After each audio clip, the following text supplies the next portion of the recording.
고린도전서 11장 17절부터 34절 마지막 절까지 말씀을 받겠습니다. 고린도전서 11장 17절부터 마지막 34절까지입니다.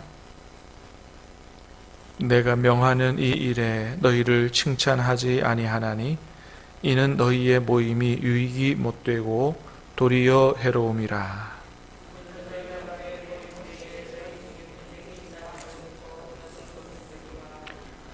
너희 중에 파당이 있어야 너희 중에 옳다 인정함을 받은 자들이 나타나게 되리라.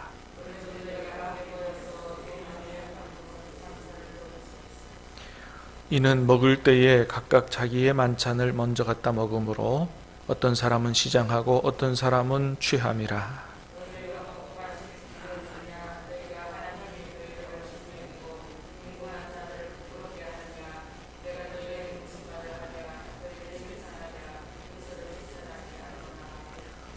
내가 너희에게 전한 것은 주께 받은 것이니 곧 주 예수께서 잡히시던 밤에 떡을 가지사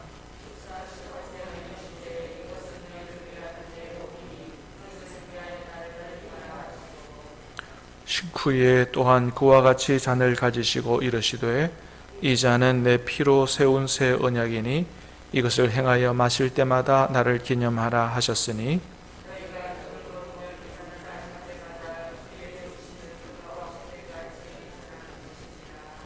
그러므로 누구든지 주의 떡이나 잔을 합당하지 않게 먹고 마시는 자는 주의 몸과 피에 대하여 죄를 짓는 것이니라.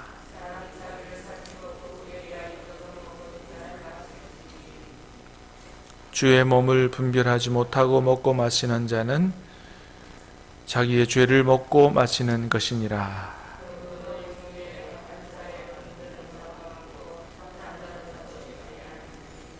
우리가 우리를 살폈으면 판단을 받지 아니하려니와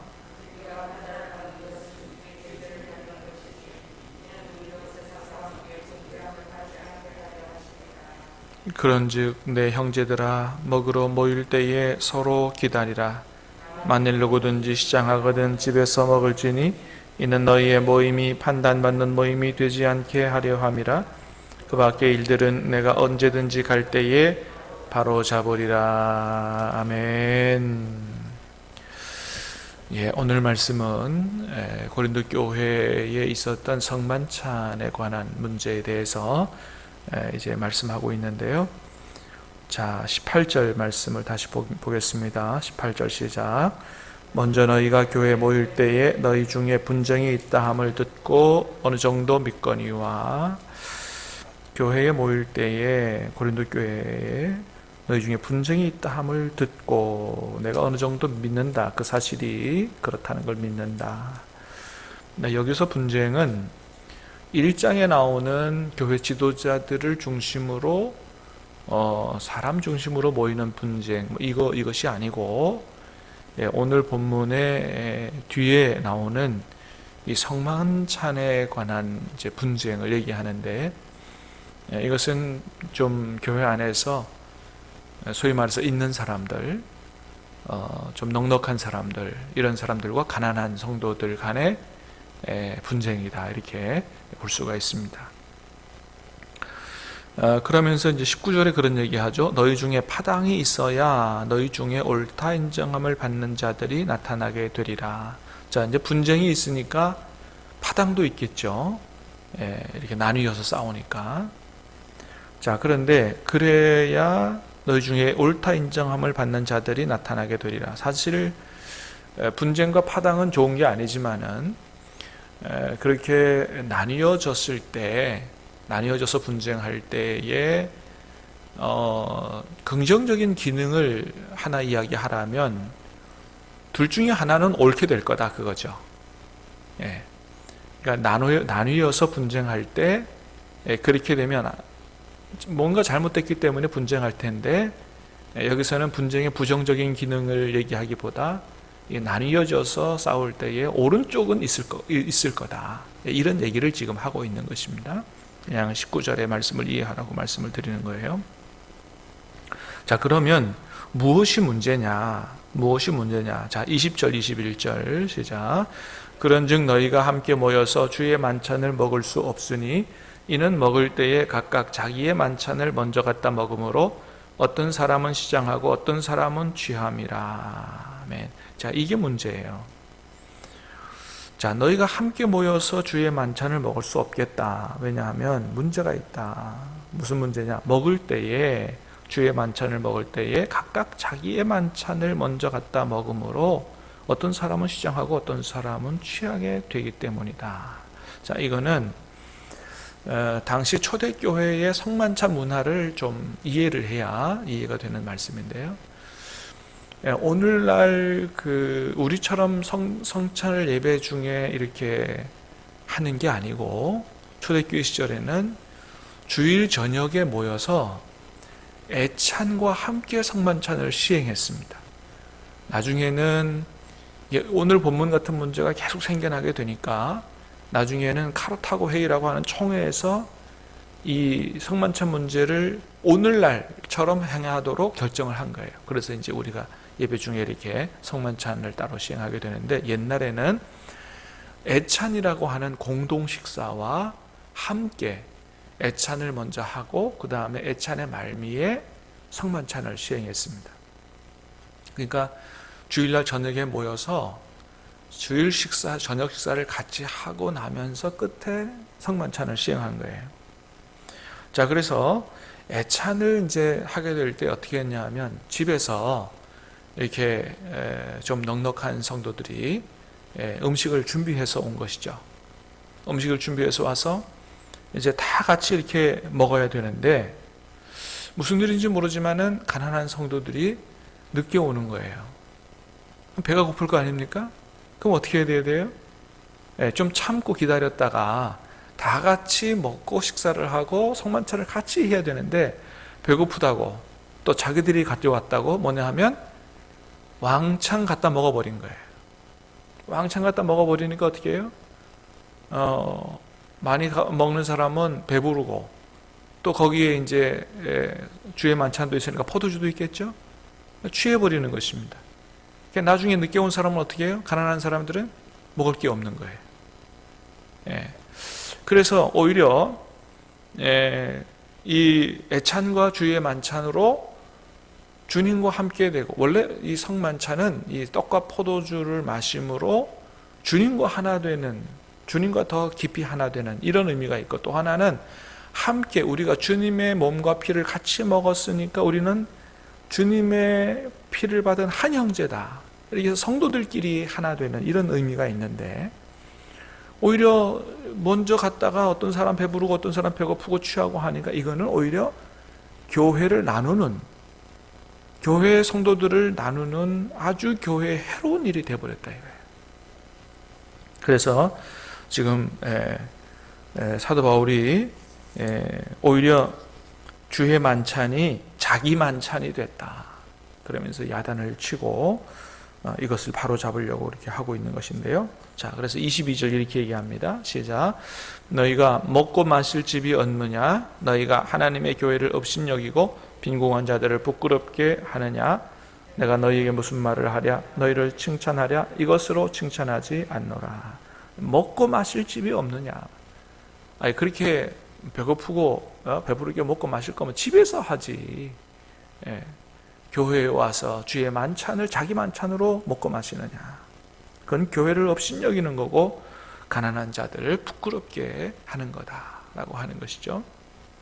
자, 그래서 먼저는 이 사람들이 왜 이렇게 하느냐? 주의 만찬의 의미를 모르기 때문에 그렇게 하는 것 같다. 그래서 주님의 만찬의 의미를 설명합니다. 자, 23절, 24절 시작.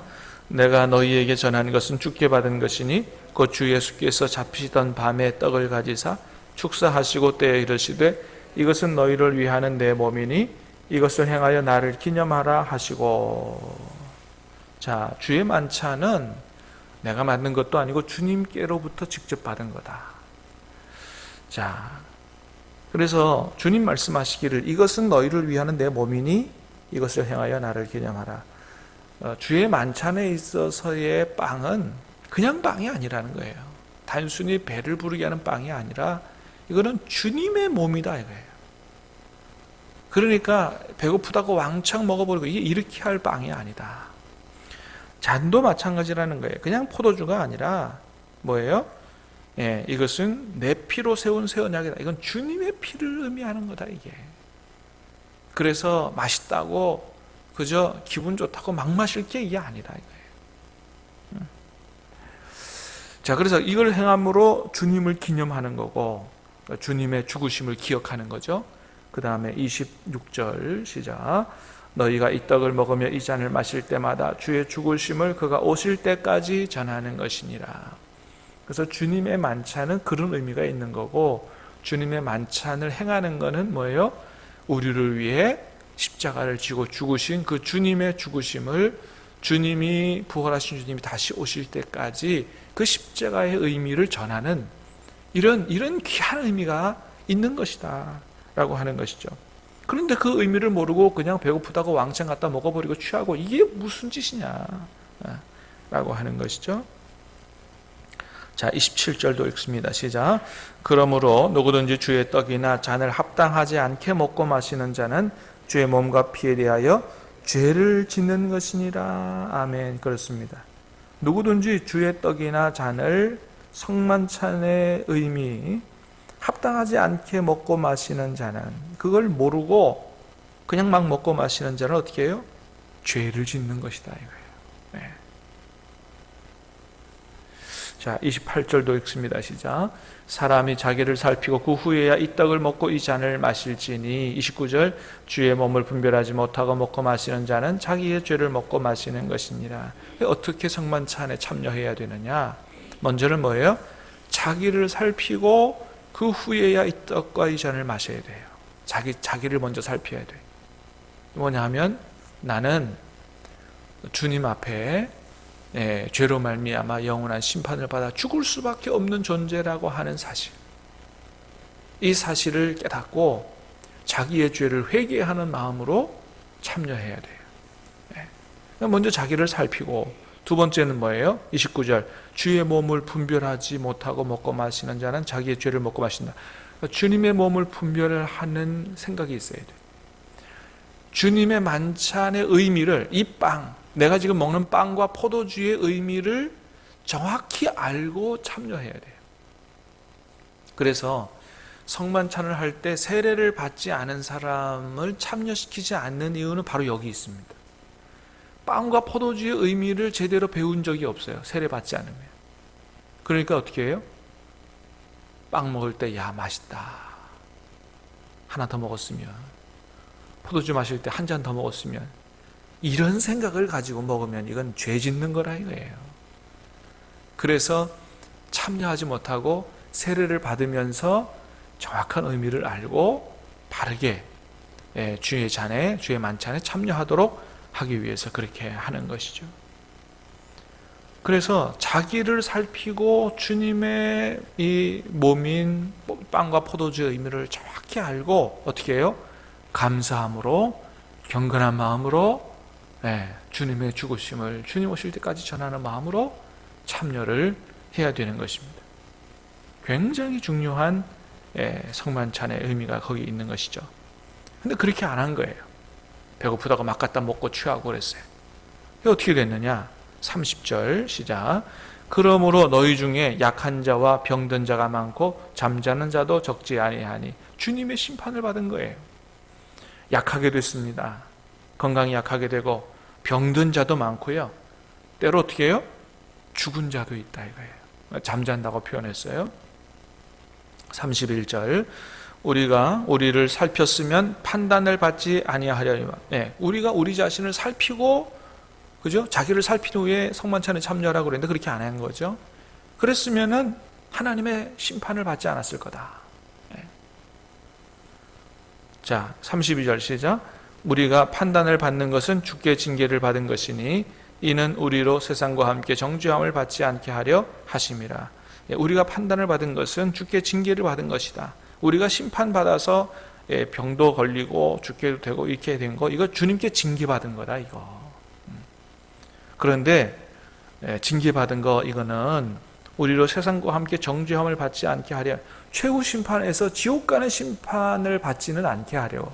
그러니까 주님의, 우리를 향한 주님의, 우리의 죄에 대한 주님의 징계는 뭐예요? 그거는 우리를 지옥 가라고 징계하는 건 아니다 이거예요. 자, 그래서 그런즉 형제들아 먹으러 모일 때 어떻게 해요? 서로 기다리라. 만일 누구든지 시장하거든 집에서 먹어야 된다. 이는 너희 모임이 판단받는 모임이 되지 않게 하려 함이라.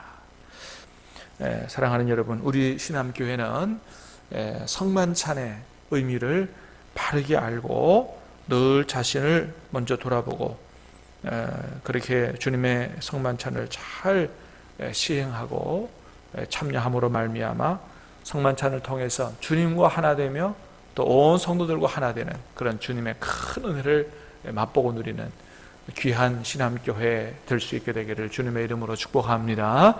기도하겠습니다. 은혜로우신 주님, 감사합니다. 오늘 말씀을 통해서 주님의 만찬, 이 성만찬의 의미가 어떤 것인지, 성만찬이 얼마나 중요한 의미가 있는 것인지 깨달아 알 수 있도록 은혜를 주시오니 감사합니다. 하나님, 주님의 잔에, 주님의 몸에 참여할 때에 의미를 모르고 하나님 무분별하게 참여해서 죄 짓는 일이 없도록 도와주시고, 우리 신암교회 성만찬에 큰 은혜 주셔서 먹고 마실 때마다 주님과 하나 되고 온 성도가 하나 되는 주님의 죽으심을 오실 때까지 전하는 귀한 성만찬 예식이 될 수 있도록 은혜를 베풀어 주시옵소서. 예수님 이름으로 기도하옵나이다. 아멘.